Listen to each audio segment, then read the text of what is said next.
साथियों, जैसा कि आप में से कई साथी यह बात जानते हैं कि यूथ कांग्रेस लगातार देश के युवाओं के मुद्दों पर संघर्ष करती है और सिर्फ एजिटेटिव प्रोग्राम नहीं करती है, बल्कि इस देश के युवाओं की समस्याओं के निराकरण के लिए वो एक बात कहते हैं ना कि सिर्फ हंगामा खड़ा करना मेरा मकसद नहीं, मेरी कोशिश है कि ये सूरत बदलनी चाहिए। तो युवाओं की सूरत कैसे बदले, उनकी समस्याओं को कैसे एड्रेस किया जाए, उसके लिए कई तरह का रचनात्मक प्रोग्राम भी करती रहती है। इसी के तहत आप में से कई साथियों ने उसको कवर किया होगा। यंग इंडिया के बोल के तहत देश भर के जो है ऐसे नौजवान जो अपने माध्यम से चीज़ों को समझते हैं, उस पर अपना पक्ष रखते हैं, बोलते हैं, उनको अपने साथ जोड़ने के लिए और युवाओं की एक बुलंद आवाज़ उनको बनाने के लिए यूथ कांग्रेस प्रोग्राम करते रहती है। कोविड में भी यूथ कांग्रेस ने बहुत अच्छा काम किया था। तो आज जो इस देश में परिस्थिति है, और मैं ये बात बहुत तकलीफ में कह रहा हूँ, एक राजनीतिक औपचारिकता के तहत नहीं, जो एक वास्तविकता है। आप सब भी अगर अपने आप से सवाल पूछेंगे तो आपके मन में भी यह बात खटकी होगी कभी ना कभी कि पढ़े लिखे नौजवानों को, पहले कहते थे जो सादा बीए करता था हमारे यहाँ कि ये ब्याह क्लास है, आप बीए पढ़ कर रहे हैं मतलब शादी के लिए पढ़ रहे हैं। शादी में जो बायोडेटा बनेगा उसमें लिखेंगे कि लड़की बीए पास है, लड़का बीए पास है। तो प्रोफेशनल कोर्स करना चाहिए, टेक्निकल कोर्स करना चाहिए। दिन रात लोग जो है पढ़ते थे कि आईआईटी में बस एडमिशन हो जाए, एडमिशन होते ही रिश्ते आने शुरू हो जाते थे। अभी कोर्स कंप्लीट भी नहीं हुआ है, नौकरी पक्की। आज आईआईटी के 50% ग्रेजुएट को नौकरी नहीं मिल रही है। आईआईएम में आपने जो है बहुत सारे पत्रकार साथी हैं यहाँ पे, बस नौकरी हो जाए, अच्छे संस्थान में जो है एडमिशन हुआ, रिजल्ट आया, अच्छे संस्थान का ऑफर लेटर, धीरे धीरे धीरे धीरे रोजगार के सारे अवसर बंद कर दिए गए। और कोई ऐसा दिन नहीं बीतता है जनाब कि इस देश के किसी कोने में किसी न किसी स्टूडेंट की, यूथ की पीठ फट रही हो पुलिस की लाठी से। गलती क्या है? नौकरी मांग रहा है। हालत यह है कि जिस चीज का हमको गर्व होना चाहिए, कहाँ तो तय था चिरागा हर एक घर के लिए, कहाँ चिराग मयस्सर नहीं शहर के लिए। दुनिया का सबसे नौजवान देश, 55% पॉपुलेशन यूथ है, हर 5वां युवक दुनिया का भारतीय है। 25% की आयु को आप देखेंगे, इतना नौजवान भारत कभी नहीं था।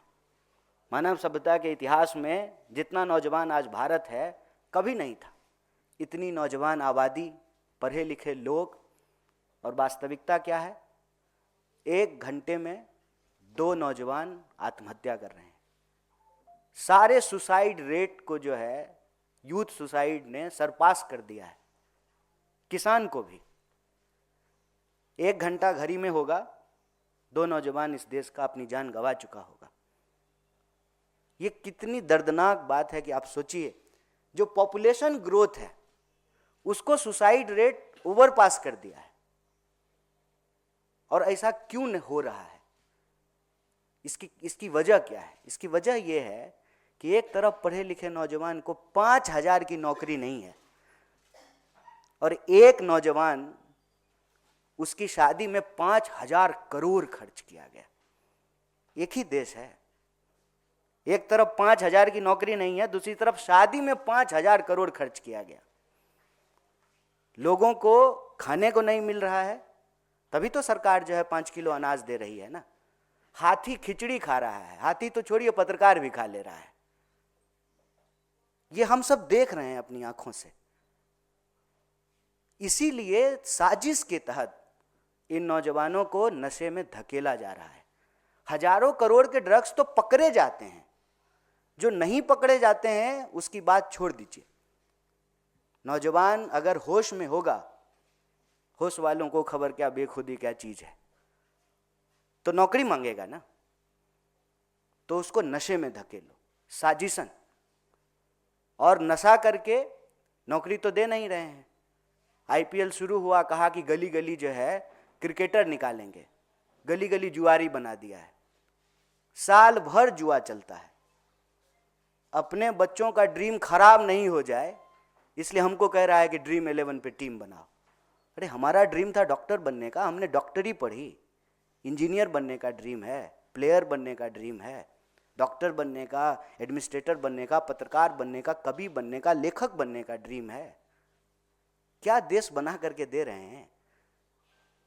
सीधा सीधा जो ये मॉडल है ये लूट का मॉडल है। ये बेरोजगारी कोई प्राकृतिक आपदा नहीं है कोविड की तरह, ये मानव के द्वारा क्रिएट किया गया, मानव के खिलाफ सबसे बड़ा अपराध है।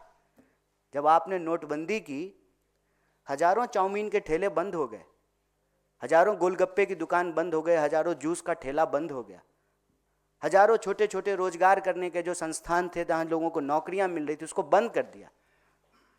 एक तरफ कोविड की मार, दूसरी तरफ नोटबंदी की मार। और क्या टैक्स पॉलिसी है बताइए। मेरे पिताजी जो है ग्रेजुएट भी नहीं थे, फिर भी जो है घर भी बनाए, बेटी की शादी भी की, बच्चों को भी पढ़ाया। आज का नौजवान मानव के इतिहास में मतलब नौकरी लेने से पहले ऋणी है। एजुकेशन लोन, गलत तरीके का टैक्सेशन, नौकरी अगर मिल गई गलती से, एक तो जो है भर्तियां होगी नहीं टाइम पे, अगर हो जाएगी तो पेपर लीक हो जाएगा। पेपर लीक तो मतलब मैं इस पर पहले भी बोला हूं, पहले जब डाकघर होता था और चिट्ठी लिखी जाती थी तो लेटर लीक हो जाता था। कई बार जो है लोग हाथ डाल करके बॉक्स से निकाल करके चिट्ठी पढ़ लेते थे। नौजवानों का ये बड़ा गजब का इंटरटेनमेंट हुआ करता था, तब तो मीम था नहीं। जितना लेटर लीक नहीं होता है उससे ज़्यादा पेपर लीक हो रहा है इस सरकार में। कोई ऐसा एग्जाम नहीं है जिस पर सवाल नहीं उठते हैं। पता नहीं यूपीएससी बेचारी कब तक टिकेगी। वहाँ भी जो है ये लैटरल एंट्री लेकर के आ गए हैं। एक भी जगह बता दीजिए जहाँ नौजवान पक्का करे कि हम पढ़ रहे हैं हमको नौकरी मिलेगी। और पढ़ना भी आसान नहीं है। आप सुदूर इलाके के किसी कॉलेज में चले जाइए, जिस तरीके से फीस वृद्धि हुई है। अभी आपने देखा कि अंबेडकर यूनिवर्सिटी में जो है नौजवान अपने ही यूनिवर्सिटी में कैद थे, एक एक कोर्स पे 4-4 लाख 5-5 लाख रुपया ले रहे हैं। जो कोर्स में 5,000 में पढ़ाई हुई करती थी आज 5 लाख में हो रहा है। एडमिशन बहुत मुश्किल से, एडमिशन हो जाएगा तो पक्का है कि पढ़ने के बाद नौकरी नहीं मिलेगी, इसलिए एक नया टर्म चला है। क्या करता है लड़का दिल्ली में रहता है, कॉम्पिटिटिव एग्जाम की तैयारी करता है। एग्जाम कहाँ हो रहा है, किए जा रहा है सालों साल कॉम्पिटिटिव एग्जाम की तैयारी। उस बीच में ड्रीम भी पूरा करना है। इसीलिए जो है देखिए मोबाइल पे लोग शेयर खरीद रहे हैं, बेटिंग कर रहे हैं, जुआ खेल रहे हैं, कहीं कुछ तो मिल जाए। जब सब कुछ से फ्रस्ट्रेट हो जाएगा, कितनी बार घर को बताएगा कि एग्जाम ही नहीं टाइम पे हुआ, उम्र निकल गई। ये सुसाइड रेट जो है आज हमारे सामने एक चुनौती बन करके खड़ा है और ये क्रिएटेड है। अगर हम चाहें सही से अगर फंड का एलोकेशन करें तो रोजगार दिया जा सकता है। आप 16 लाख करोड़ बड़े पूंजीपतियों का माफ कर देते हैं, आप छोटे रोजगार करने वाले लोगों को लोन तो दे करके देखिए। ये नीति का सवाल है, ये नियत का सवाल है। लेकिन नीति जब यही है कि अपने दोस्त को व्यापार, तो देश होगा बेरोजगार। ये एक बहुत बड़ा सवाल है। और हमारे यहाँ एक कवि हुए बिहार में, मगही भाषा में लिखते थे, मथुरा प्रसाद नवीन। वो कहते थे कि भूख से तरप के मरवा काहे, मरने होते लड़के मरी जा। क्यों सुसाइड करके मरेंगे देश के लोग। यह देश जितना उस 5,000 करोड़ की शादी करने वाले का है उतना ही हमारा भी है। हमारे माँ बाप भी टैक्स भरते हैं, उसके माँ बाप को तो टैक्स की माफी मिलती है, हम तो हर चीज पे टैक्स भर रहे हैं। तो यह देश हमारा है। मैं इस देश के नौजवानों से अपील करता हूं कि आप जान मत गवाइए, अपनी जान भी बचाइए। और इस उम्र में बिना इश्क का कुछ होता नहीं है। जिधर जाते हैं सब उधर जाना अच्छा नहीं लगता, मुझे पामाल रस्तों का नजर पर चलना अच्छा नहीं लगता।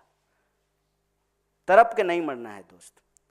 आप जो कर सकते हैं कीजिए। यूथ कांग्रेस खुले दिल से आपको आपकी योग्यता के हिसाब से अपने साथ जोड़ने के लिए प्रतिबद्ध है।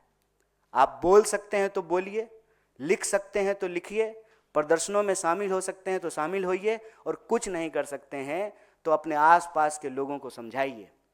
इस देश को बचाने की मुहिम में, युवा शक्ति को बचाने की इस मुहिम में, और यह जो हमारी मांग है, नशा नहीं नौकरी दो, इसके साथ जुड़िए। और हमारे क्रांतिकारी साथी, जोशीले साथी, इनके नेतृत्व में यूथ कांग्रेस आपको आमंत्रित करती है कि आप अपनी कैपेसिटी में, अपनी योग्यता में, अपनी क्षमता में हमारी इस मुहिम से जुड़िए।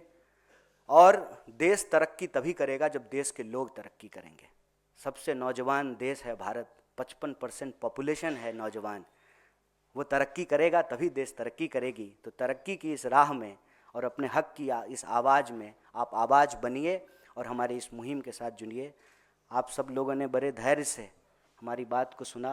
आप सभी साथियों का बहुत बहुत शुक्रिया। और एक पत्रकार के बारे में जो हमने बात की है, मैं आपके बिरादरी के बारे में नहीं बोल रहा हूँ, यह मेरी व्यथा है।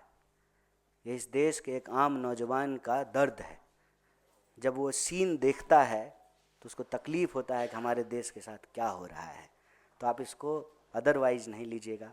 मेरी बात से अगर किसी को तकलीफ़ हुई हो तो मैं क्षमा प्रार्थी हूँ। और एक बार फिर आप सबका इस महत्वपूर्ण प्रेस कॉन्फ्रेंस को कवर करने के लिए तहे दिल से शुक्रिया।